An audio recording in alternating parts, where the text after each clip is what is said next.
Men Odiljonova Kamola, o'qituvchiman. Pedagogika fanlari bo'yicha falsafa doktoriman. Hozirda Andijon davlat pedagogika institutida ta'lim va tarbiya nazariyasi va metodikasi mutaxassisligi 1-bosqich doktorantman va ushbu institutda o'zbek tili va adabiyoti kafedrasida dotsent sifatida o'z mehnat faoliyatimni olib bormoqdaman. Hurmatli prezidentimiz tomonidan bugungi kunda yoshlarga juda ham katta imkoniyatlar berilmoqda. O'zim ham mustaqilliklarda tug'ilganman va mana shu islohotlar negizida voyaga yetdim, ulg'aydim va bugungi kunda mana o'z mehnat faoliyatimni, ilmiy faoliyatimni olib bormoqdaman. Davlatimiz rahbari har safar yoshlar bilan uchrashganda bir so'zni doimo ta'kidlaydilar, ya'ni yoshlar O'zbekistonni kelajak bunyodkori, ya'ni ular 3-renessans poydevori deb biz yoshlarga doim ishonch bildiradi va shu bilan bir qatorda yoshlarga juda ham katta imkoniyat eshiklarini ochib bermoqda. Ta'lim sohasi bo'ladimi, fan sohasi, sport sohasi, mana bu IT texnologiyalar, hamma sohada, tadbirkorlik sohasida yoshlarimiz qo'llab-quvvatlab kelinmoqda. Yoshlar qaysi sohasida iqtidori bor? Ular uchun hamma imkoniyat eshiklari ochiq.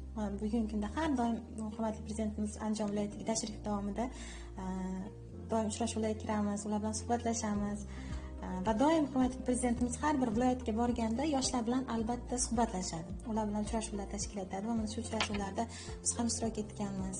Hurmatli prezidentimizga takliflarimizni bildirganmiz va mana shunda men o'ylaymanki, bizga mana shu berilayotgan imkoniyatlar biz xursandmiz, lekin bir tomondan biz yelkamizga juda ham katta mas'uliyat yuklayapti. Sababi endi mana shu ishonchni, mana shu imkoniyatlarni biz o'zimizni natijalarimiz bilan jamiyatimizga qaytarishimiz kerak deb hisoblayman.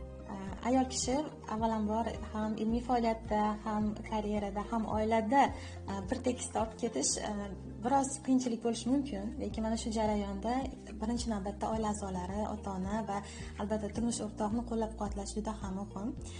Men ham oilaliman, farzandim bor va turmush o'rtog'im ham aynan Andijon davlat pedagogika institutida yoshlar yetakchisi sifatida o'z mehnat faoliyatini olib boradi. Ular ham ilmiy tadqiqot ishlarini hozirgi kunda himoya jarayonlarida. Va o'ylaymanki, mana shunday yosh oilalarga berilayotgan imkoniyatlardan biz foydalanyapmiz samarali. Sababi mana o'tgan yili aynan 30-iyun yoshlar kuni munosabati bilan Andijon viloyatida eng namunali yosh oila nominatsiyasida 1-o'rinni qo'lga kiritdik va maishiy texnika to'plami bilan taqdirlandik. Va oilaviy ko'plab tanlovlarda ham ishtirok etib kelamiz. Sababi mana yosh kitobxon oila tanlovlari bor va mana shu ko'plab oilaviy tanlovlarda biz ishtirok etganimizda ko'ramizki, yoshlar nafaqat bir o'zi, lekin oila bo'lib jamoaviy tarzda ham bugungi kunda rivojlanib, unib o'sib kelmoqda. Bunga yaqqol namuna o'zimiz va farzandimizni ham aynan jamiyatimizga kerakli shaxs qilib voyaga yetkazib kelmoqdamiz hozirgi kunda.